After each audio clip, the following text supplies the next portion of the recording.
Well, hello, everyone. Thank you so much for coming out today. I'm thrilled that Minister Flynn is here to join us in Barrie to discuss the Fair Workplaces, Better Jobs Act. As chair of the Standing Committee on Finance and Economic Affairs, I have had the opportunity to travel all around this province with my colleagues, listening to the feedback on this bill from voices on all sides of the issue. I can say with confidence that the Minister has crafted a groundbreaking bill that will make life in Ontario a little fairer for all workers. We know that the economy in Ontario is strong. Just last week, Statistics Canada released their monthly job numbers, and in 15 municipalities tracked, Barrie has the lowest unemployment in Ontario.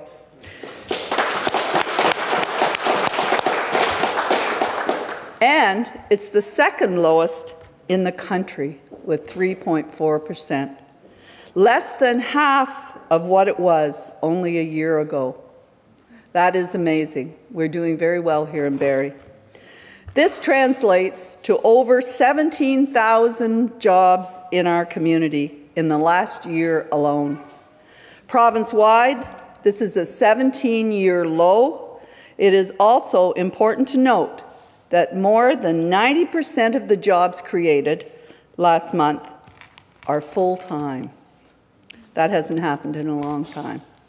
In short, this is the perfect time for our government to ensure that everyone has a chance to experience the benefits of our strong economy. Kevin Flynn has created a bill that will do just that. Prior to being elected to Queen's Park, Kevin owned a successful Oakville-based business while serving as an Oakville Town and Halton Regional Councillor for over 18 years and winning 6 consecutive elections. I hope I can do 2. He has always been active in the community as the president of the Halton Children's Aid Society, a mentor of the Big Brothers program, and a coach of minor sports. He was elected to the legislature in 2003 and served as parliamentary assistant to 8 different ministries before being made a member of cabinet in 2014. With that, I would like to welcome the MPP for Oakville and our province's Minister of Labour, the Honourable Kevin Flynn.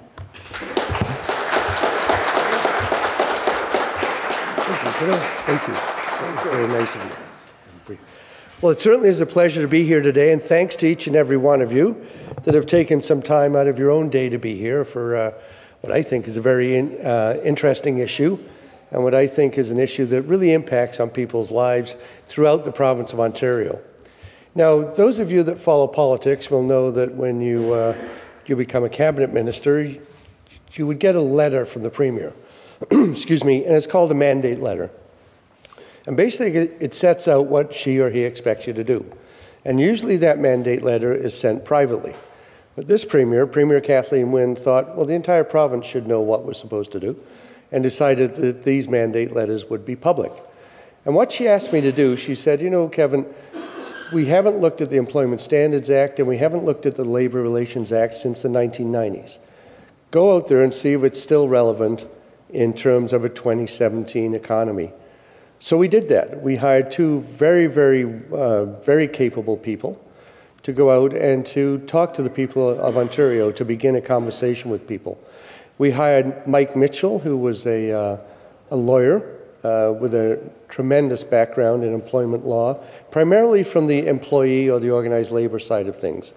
We hired John Murray, a former judge that has written extensively on employment law, mainly from an employer side of things.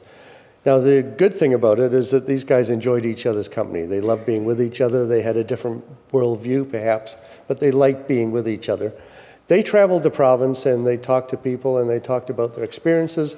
They talked to business. They talked to poverty advocates. They talked to organized labor and anybody that really wanted to share an opinion with them.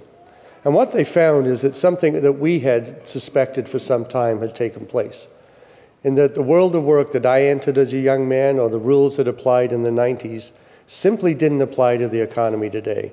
My expectation as a young man entering the workforce was I would get a full-time job. It would be a permanent job. It would have some benefits attached to it, hopefully, maybe even a pension. And I might change that job 2 or 3 times over a career. Then I'd retire and play golf for the rest of my life, or whatever happens when you retire. But you look today, you look to 2017, and you look what young people entering the workforce see today, and it's entirely different. What you see is contract work, you see temporary work, you see part-time work, and you never see that security, or you don't often see that security that used to accompany a lot of other jobs. We see the increased use of temporary help agencies, for example. So you would get a job through an agency, they would take a little piece of your paycheck every week, and you would work on in a precarious position or a temporary position permanently, if you can put those two words together. So when they came back, they said, yes, Kevin, things have changed out there, and they made a series of recommendations. What they said to us is that we're seeing an increased use, as I said, of temporary help agencies, increasing at about 3.5% a year. So people aren't getting that permanent job anymore. They're having to be brokered into a job. And when you think 3.5% year over year, that doesn't really sound like a lot. You do that 10 years in a row, or you do that 15 years in a row, and you could see the shift of an entire workforce into temporary work if we didn't do something about that. People were coming and saying, you know what, I'm afraid to take a day off work. I get sick sometimes, or my child gets sick sometimes, and either I'm not paid enough, or if I did take the day off, I wouldn't get paid, and I just can't take the time off. So I go to work sick, or I send my child to school sick, or I get our child care arrangements includes me sending the child that I know is sick to the child care center. So there was a number of things that came up that we realized that we really needed to change the rules, that we needed to bring the rules into line. Now, I told the advisors at the time, I said, don't look at the minimum wage. I said, we've got a pretty good process in place there. It seems to be working. What had happened in somewhere around 2011, I think we got some groups together and decided on a process where we would increase the minimum wage on a regular basis based on the rate of inflation year after year. That had predictability attached to it, and it had fairness attached to it. So I said to the advisors, we seem to be pretty good in that regard. Well, the advisors couldn't go anywhere without running into the Campaign for Fairness, or running into other folks that were just ordinary people who were saying, you don't live in Ontario on $11.40 an hour. It's physically impossible to do that. A living wage in Ontario is in excess of $15 an hour. Now, we used to think the minimum wage was something maybe a student would get. It would be a trainee wage. You would have it for a few months, and then you'd start to earn more. Or it was a wage that students were saving up for a new bike for, or those very ordinary things we do. Well, what we found, to our dismay, and what shocked us, was about a third of the people in the province of Ontario, almost a third of the people in Ontario, were making less than $15 an hour. And out of those third of those people, half of those people were between the ages of 25 and 64. So that's not the kids saving up for the new bike anymore. That's people trying to raise families on a minimum wage, and it just simply does not add up. When you think about paying rent, we're talking about affordability of rent here in Barrie and throughout the province of Ontario. Think in terms of rent, you think in terms of going to the grocery store and buying food, clothes for the kids, shoes for the kids, diapers for the baby, those very, very ordinary things. You simply do not do that on $11.40 an hour. So what we said, we came back, we said, okay, we do need to look at the minimum wage, along with the other changes that we're proposing for the province of Ontario. And I was so proud in the House the other day with support from the New Democratic Party and obviously support from my government, and sadly opposition from the Progressive Conservatives. Patrick Brown and the Progressive Conservatives did not support this bill. But what the bill does is it really lifts a lot of people in the province of Ontario out of poverty. It allows people that go to work and put in 35, 40 hours a week, sometimes more than that, sometimes working 2 or 3 jobs to accumulate those hours. It allows them the dignity and the respect that goes along with being able to support yourself and support your kids and your family. That's what this is really all about. That's what the changes are all about. There's a lot of regulations attached to it. It's a bill itself. It's an act itself. But it really is about people. It's about working people living and working every day and just wanting what everybody in this room wants as well, and that is just the ability to look after themselves, to have the dignity that goes along with that, and to have the security, knowing that the income they're earning is going to be enough to support their family. So what we said in the province of Ontario, as of January the 1st of 2018, the minimum wage will rise to $14 an hour. We'll also be bringing in a student wage as well, will rise proportionately. And then January 1st of 2019, it will go to $15 an hour. That's something that the Campaign for Fairness throughout North America has been asking for some time. This is not something unique to Ontario. This is something we're seeing in Seattle and San Francisco and New Jersey and New York City and New York State and New Orleans. They all begin with new. There may be something to that. I just realized that. We're seeing it in Alberta. We're seeing it in British Columbia. We're seeing it in other states as well. This is something that I think ordinary people throughout North America are saying basically, what about me? Isn't it time that the person that just gets out of bed in the morning and goes and does a job, isn't it time that I got something out of this? Isn't it time that I got some attention? Because goodness knows, after 2008, 2009, probably the most severe financial crisis that I've been through as an individual. I'm not old enough to have lived through the Depression, but I hear it was pretty rotten. But certainly what happened in 2008, 2009, where people were starting to lose a third of their savings, and there was fear that the banks might collapse and a host of other things. Since 2008, a lot of people have been helped. A lot of businesses being helped, a lot of auto companies have been helped just to try to stabilize the economy, insurance companies. And I think the ordinary person was sitting there and watching all this happening going, I'm struggling too. I'm having a tough time too. I'm just an ordinary person that wants to raise a family, maybe someday buy a car, maybe even buy a house, maybe see my kids off to school, off to university or to college, or to do something that I wasn't able to do. And what this bill does is it really enables them to do that. And just let me close with some of the details. We found in the province of Ontario we weren't treating ourselves very well when it came to vacations. And we're a hard-working province, we're industrious, that's why we've got the economic success we have today. But we weren't even up to the Canadian average when it came to vacation. So what the old rules of the Employment Standards Act said, didn't matter how long you worked for somebody, you got 2 weeks a year. Work there 25 years, and all you're really entitled to is 2 weeks a year. The vast majority of employers in the province of Ontario are excellent people, excellent organizations, smart enough to realize that if you treat your employees well, they'll work hard for you, and you'll be a much more profitable and productive company. But there were still some that said, no, 2 weeks is all I've got to give you, 2 weeks is all I'm giving you. What we've said is now at a minimum in the province of Ontario, you work for the same company for 5 years, you get 3 weeks pay. 3 weeks vacation. That's simple, or 6% of your earnings. We also said, when I was talking earlier about temporary help agencies, and people wanting to work for this company but having to go through this agency to get into this company and losing a little bit of their pay along the way, what we've said is it doesn't matter where you work in the province of Ontario.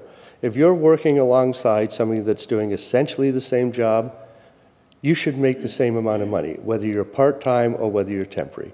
Concept of equal pay for equal work has been a tradition of Ontario that's been around, I think, forever, and it permeates through all three political philosophies in this province. It's something that we thought we should put into practice.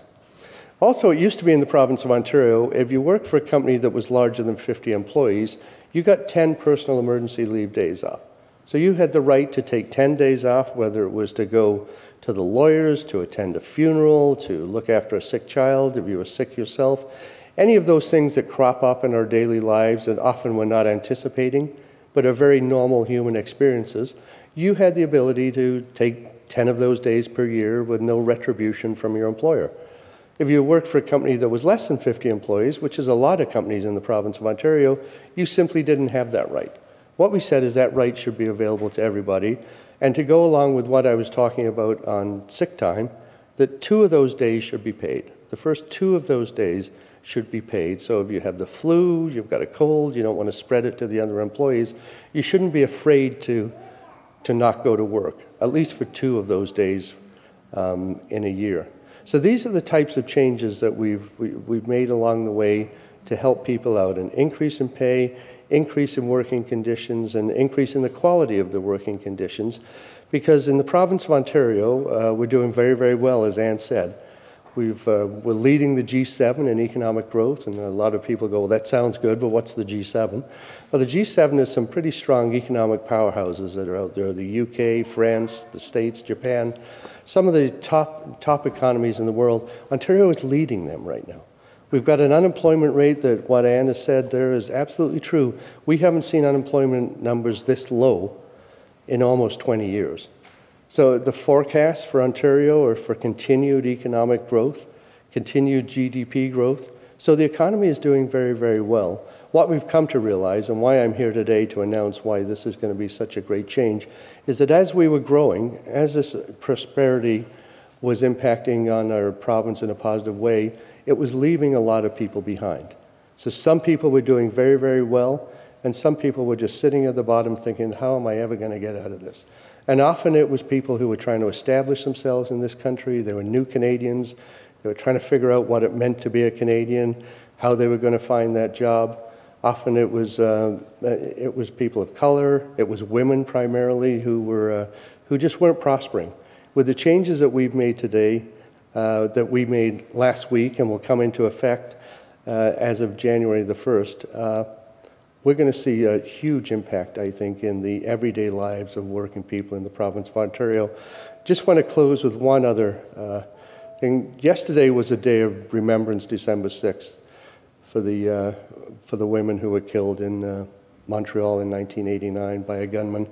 We remember that every year. There's also an element of this bill, is that we said that in the province of Ontario, if you find yourself in that living hell that is domestic abuse and sexual violence within the house, and you're trying to get out of that, you need to deal with that somewhere. You've got to go to the hospital, you've got to talk to the police, you've got to go to the lawyer, you've got to find other housing, you've got to get to the shelter. All those rotten things that go along with having to do that, but is the only way out of that abuse. We're saying in the province of Ontario now, if you find yourself in that position, you get 10 days off work, and you also get 15 weeks to deal with that as well. And the first 5 of those days will be paid as well. So we're thinking we've established something in the province of Ontario that's going to assist people to make a move that really we hope a lot of other people should be making, and we need to make it easy for women and their families to leave those. So we built that right into the Act as well. So all in all, I hope you'll agree with me that it's been a major change for this province. It's been something that people have been asking us to do for a long time.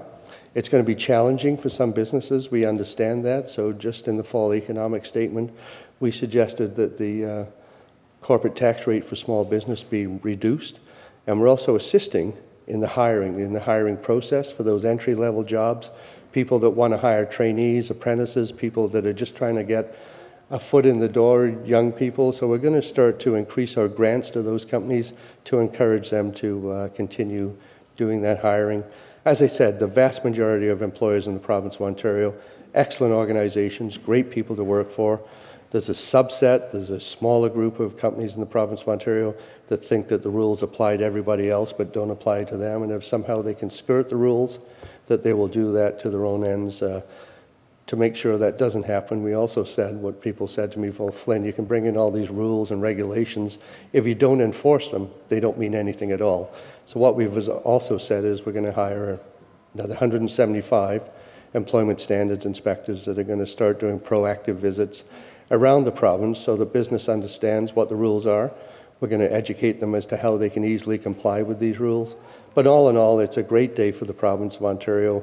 As I said, I wish we'd had the support of the entire House, because I really think that this speaks to the entire province of Ontario. In fact, the Leader of the Opposition didn't even show up for the vote. So it's not that he didn't vote.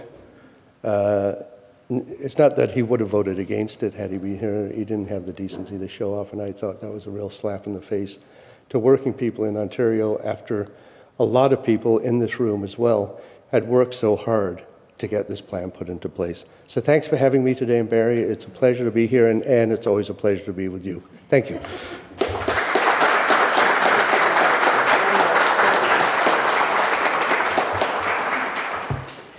Well, I think you can see from listening to Kevin Flynn the quality of the person that we are very happy to have as our Minister of Labour.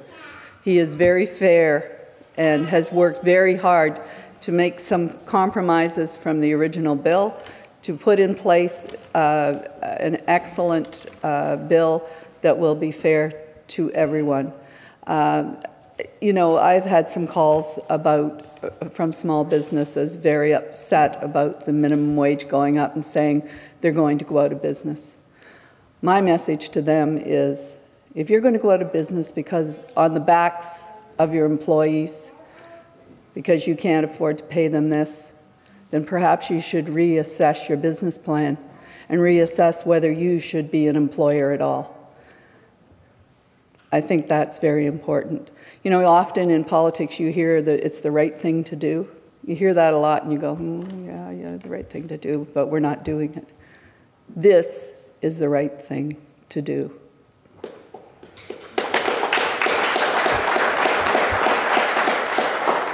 At this point, I'm going to call on Dan Jansen, who is from the Campaign for 15 and Fairness. Welcome, Dan.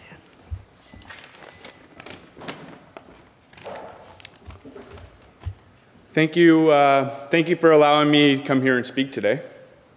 My name is Dan Jansen, and I'm the Vice President of IM Local Lodge 2323. We represent airport workers at Toronto Pearson International Airport.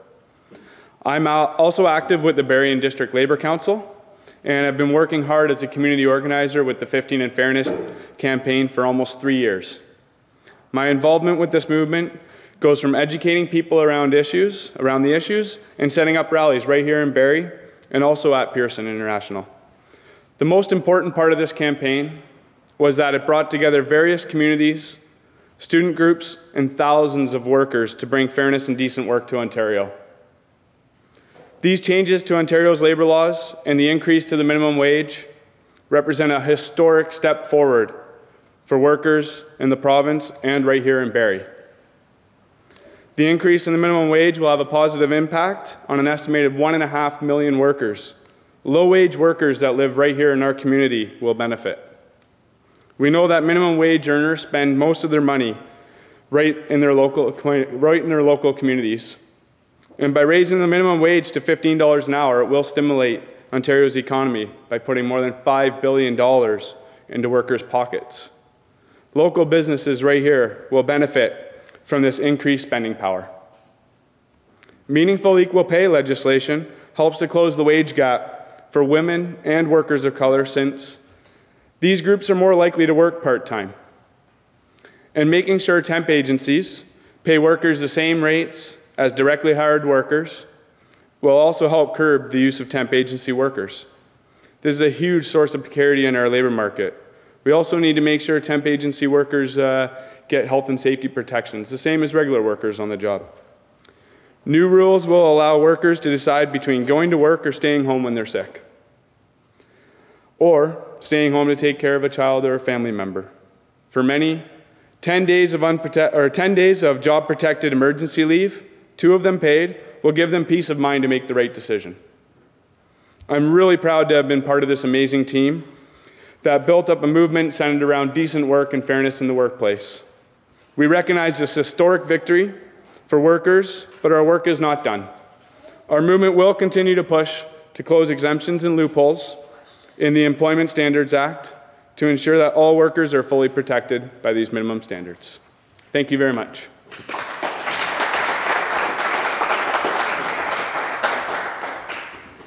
Well, thank you very much, Dan.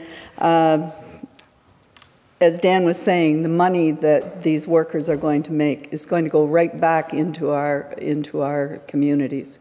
They are not going to book a trip to the Cayman Islands, but they might be able to take their child tubing out at Snow Valley.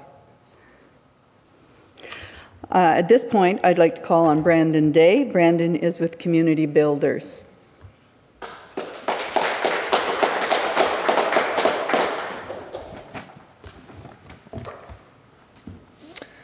Thank you. My name is Brandon Day. I am the co-founder and a partner at Community Builders, which is a social enterprise construction company with a heart for affordable housing. I just wanted to say, as a small business owner, I understand the challenges in wage increases.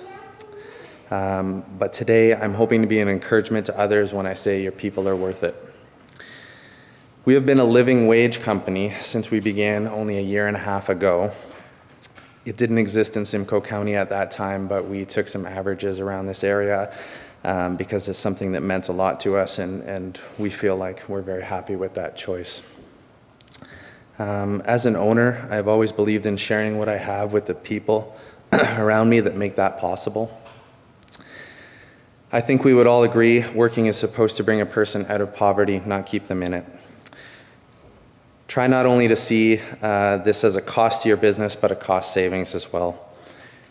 The pay increase gives your employees an increased sense of self-worth and makes them feel like part of the team.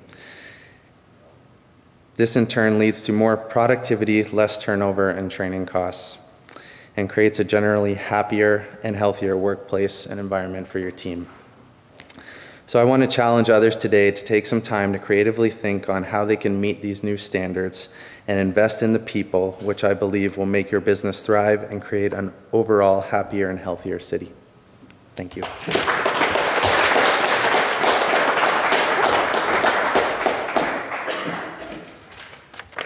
Thank you very much, Brandon. A very important message. And I don't know that everyone knows the difference between a living wage and a minimum wage.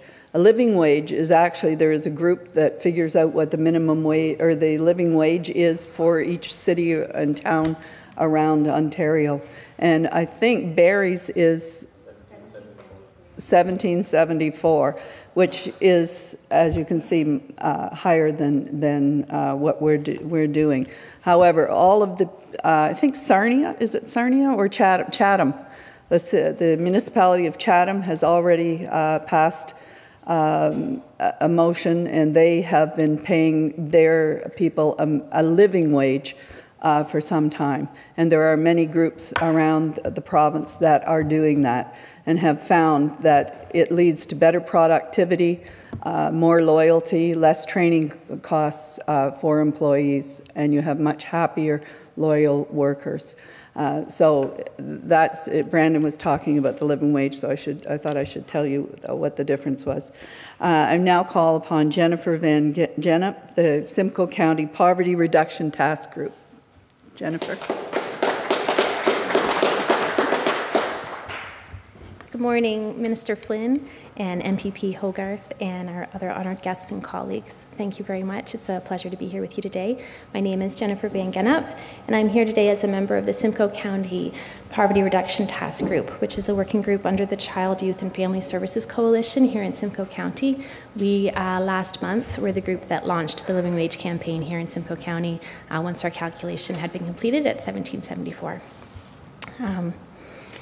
At the Poverty Reduction Task Group, we believe that work should lift people out of poverty and that anyone working a full-time job should be able to afford the basic necessities of life without having to make difficult choices between paying their bills and buying healthy food for themselves and their families. One of the most effective ways to lift working people out of poverty is to simply pay them more. And according to the Canadian Centre of Policy Alternatives, this raise in minimum wage is going to bring the biggest benefit for our most vulnerable and precarious workers, most of who are 25 or older. The service and tourism industry in Simcoe County is very large, and more than half of the workers in retail, food, and accommodation sectors are going to get a raise on January 1st. Simcoe County is a great place to live, and the provisions in the Fair Workplaces, Better Jobs Act will go a long way toward allowing more of our citizens to participate fully in our community, taking in a Barrie Colts hockey game with their friends, finally being able to afford to enroll in a course in one of our local colleges, afford swimming or piano lessons for their children for the first time, or simply buy winter tires to keep them safe on our snowy roads. Money put in the wallets of our lowest wage earners returns back into our local economy quickly, which is echoing what everyone else has said. That's the thinking about going last. These types of income security improvements, stacked on top of the recently increasing efforts at all 3 levels of government to stabilize families and individuals into affordable housing, will benefit not only those receiving the minimum wage increases, but will also benefit our economy and our community. The Poverty Reduction Task Group is happy to support the Fair Workplaces, Better Jobs Act. So thank you, Minister Flynn.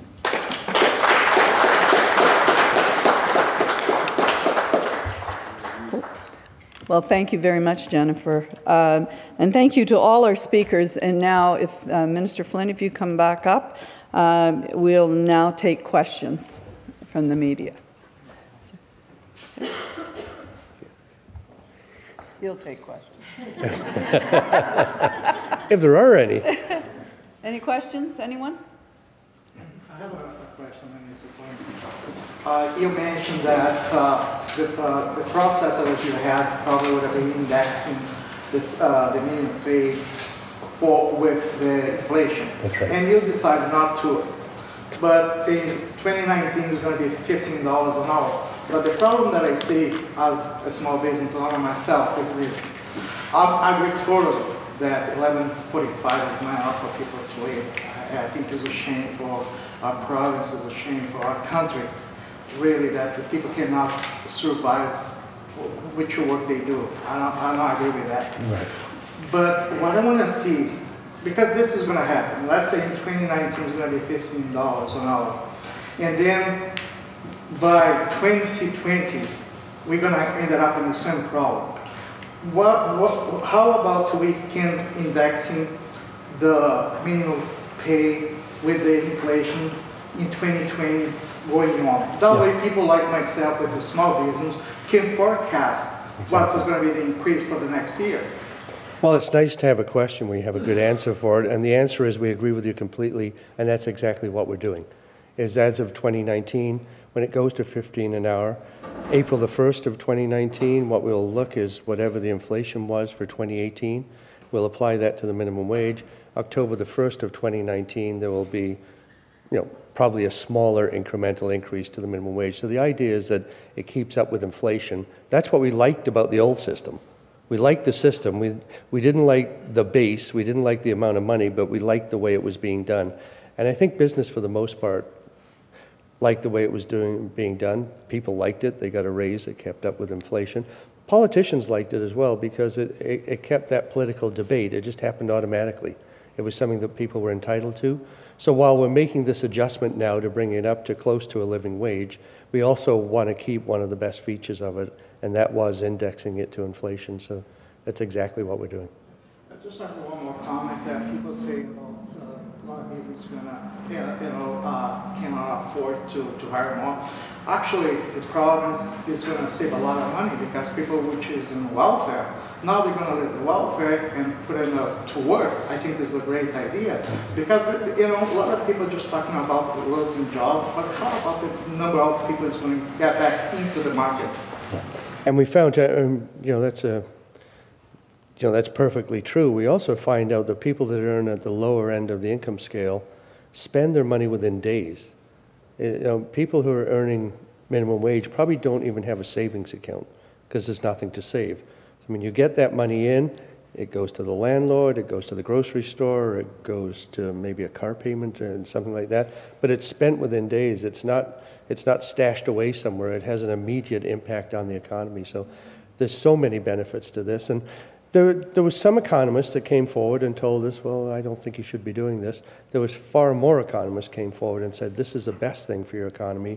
Every example that they gave me is every time we've increased the minimum wage, we've seen improved economic conditions that follow. You think from some of the doom and gloom predictions that it would be the opposite, but it just isn't. Yes, Chris. Hi, Chris Simon, Barrie Advance. Thank you for taking my question, Minister Flynn.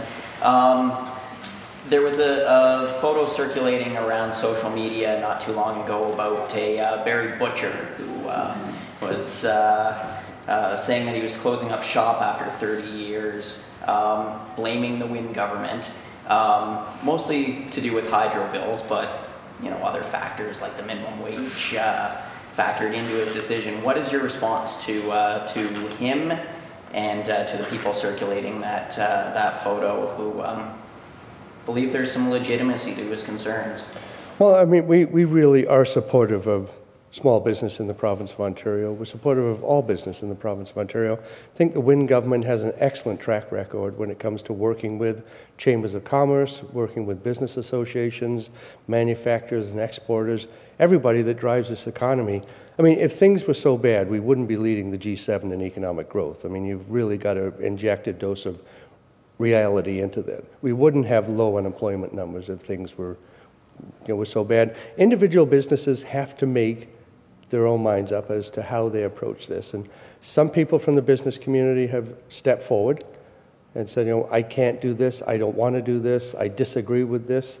And consumers, I think, will form their own opinions as to where they shop, who they choose to associate with, and everybody's entitled to a free opinion in Ontario, and we sort of welcome that. I'll put the track record of this government when it comes to growing our economy up against any other in the country and any other in the past 50 years in this province. So if this gentleman is struggling, there are places that he could go, there's places he could talk to. We're always providing aid to small business should they need it. Certainly in the agricultural sector, certainly when I talk to people that are in the when I talk to the cattlemen, for example, they're very pleased with the Wynne government. They're very pleased with the economic growth in this province. So always happy to talk to anybody. He might want to contact the Ministry of Economic Development and Growth, see if there's any way that we could assist him. But I think what ordinary people in this province, ordinary consumers, like to think they're shopping, they're spending their money at a company that doesn't have to pay their people poverty level wages in order to survive. I'm just going to add to this, and Chris, I think you know and I know what that blip was all about. The gentleman who is closing his business was one of the nominees running to run in the election for the BC government. And also what very upset me was that the new Chamber of Commerce, the head of the Chamber of Commerce, immediately said, a lot of businesses are going to close. And the funny thing was the next day the job numbers came out. You don't see other butchers closing. And I think you have to consider the source of that news blip and talk to other businesses around. Hi, Susan Gambatti from Barrie Today. Thanks for taking my question. I just wondered, why are you here in Barrie for this today? Are you going around the province doing this type of thing, or is there a particular secret opposition or more opposition to this in Barrie? Anne just mentioned the head of the Chamber of Commerce. We've had the head of the food bank come out and say that the increase would be a disaster. So I guess my question is, why are you here in Barrie today? Well, I'm on my way to Waypoint. One is I'm paying a visit to the folks up in Panatang, and as my former parliamentary assistant, and she was a very, very good parliamentary assistant. And yes, I have been traveling the province, talking to people, engaging people, and walking right into chambers of commerce. I'll tell you, it's an interesting discussion when you talk to the chambers. You'll sit around a table, everyone will express their usually sort of reticence about doing this. And then afterwards, when you're having the social part of it, I'll come up and say, my son's going through exactly what you're talking about. My son is, is 35 and he can't get a full-time job. He's had 5 contracts. He can't go and get a mortgage because the bank won't give him a mortgage. It's interesting the business perspective on this and the human perspective on this are 2 different things, 2 different messages.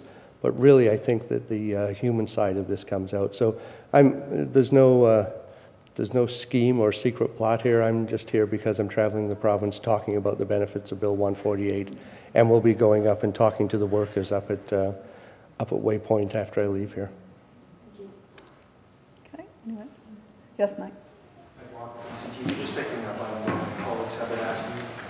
So we've done a number of stories since the government has first announced this, and we've spoken to several businesses along Main Street here, Belmont Street here in downtown Barrie, some in favor, others saying we will cut shifts or cut hours or lay off or eventually close. So maybe, I know what Ms. Goldberg, you've already alluded to, but Minister, I'd like to hear from you your thoughts on businesses that are saying they will close-up shop or cut hours when the government is saying this will actually stimulate the economy? Well, obviously, we listen to all the advice we can, and that includes the chambers of commerce and small business themselves. We talk to economists that study this not only in Ontario, but throughout the country, throughout the continent, and we try to balance those interests. We try to put that all together and say, okay, what makes the most sense here? What's the most likely outcome from us doing this? And where I fall, and I think our government falls, the opposition party and Patrick Brown has taken the other side of the equation on this and isn't supporting working people. Where we've fallen is that past trends in this would indicate that it is actually a very good thing for the economy. If you look at the last time the province of British Columbia made a change like this, Fraser Institute, very Patrick Brown, very doom and gloom, businesses are going to close. Sky is falling. Exactly the opposite happened. The BC economy grew in leaps and bounds. You look at what's happening down in Seattle, San Francisco, other places that are implementing it. When you look at what has happened every single time the United States has raised the federal minimum wage, the following year employment has gone up, not down. Businesses didn't close, they opened. So I think there's some people out there that are trying to fearmonger, I think, politically, for lack of a better word. We're trying to do the best thing for the economy. We're trying to do for the best thing for people that are working 35 and 40 hours a week and living in poverty. That's not what Ontario is about. That's not what Kathleen Wynne's Ontario is about, that's for sure. You put in that effort, that's why people move to this province from all four corners of the world. They didn't move here to live in poverty. They moved here to get ahead. We've got an economy that's going to allow them to do that. And we need to be very, very clear that if you put in the effort, you get enough to at least get by, you get enough to at least get out of poverty. So I just don't buy the doom and gloom predictions, and the vast majority of economists in this country don't buy them either. I just want to say that the day after Minister Flynn announced the bill and that the bill was passed, there was a young woman on who looked to be about 26, 27. She had 2 degrees from a very well-known university, and she had 3 part-time jobs. None of them, it did not total up to 40 hours a week. She's living back with her parents, and she was asked to comment on it, and she said, "This is wonderful. I can give up at least one of my 2 jobs, and I will have time to look for employment in my field of learning." She said, "This is going to be great. I might even be able to afford to move out of my parents' home. Thank you so much." I'm not media, but can I ask a question? Sure. No way, Yolanda, no way. That's right, yeah, where's my check? I'm the executive director of the Community Wellness Center. We work with the volunteers and with people with disabilities, visible and invisible. So we've called around and try to get volunteers in different organizations and even just part-time work. And some of the comments have been, personally I think this may promote volunteerism, but some of the comments that I've been getting from some of the businesses are you crazy? I'm not looking for any part-time staff with this new bill coming in. I'm going to be probably laying off staff because we're going to be cross-training them across the whole.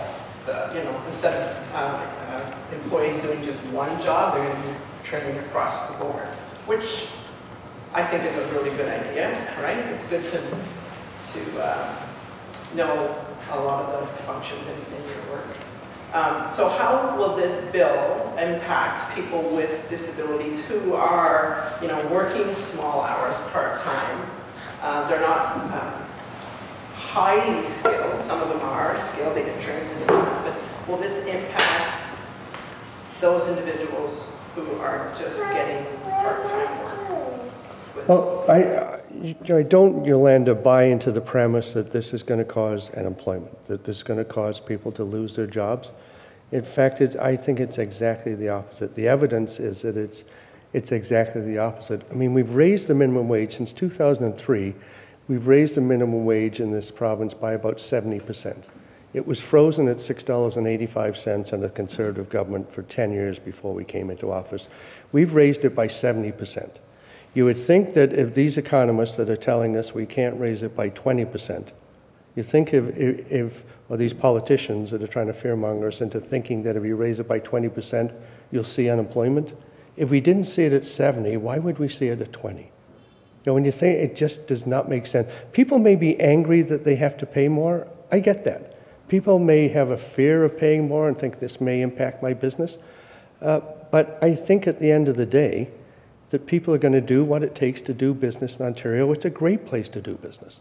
It's got one of the top markets in the entire world. You've just given a third of your population an increase in pay to go and spend in your business. And you're going to lay people off?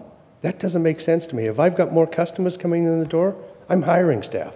I'm not laying people off. So I don't want to get angry, but I just don't buy that thinking. It's just not based on reality. Before we go on, I just wanted to make a comment because I see Dr. Gardner sitting there, head of the Simcoe Muskoka Health Unit, and the evidence shows that people who live in poverty also are more likely to be ill, and that is a great cost to Ontario and to Canada. And to raise their self-esteem, to give them more money to eat healthy foods, to be able to afford healthy foods is so important. The other thing that I learned, and I did not know, you know, we talk about discrimination against religious groups, we talk about discrimination against LGBTQ people, we talk about that. The number one group that is discriminated against are people in poverty. A lot of people don't know that. So hopefully that will help in that area too. People in poverty really need to be lifted up. No one should be living in poverty in Ontario or in Canada.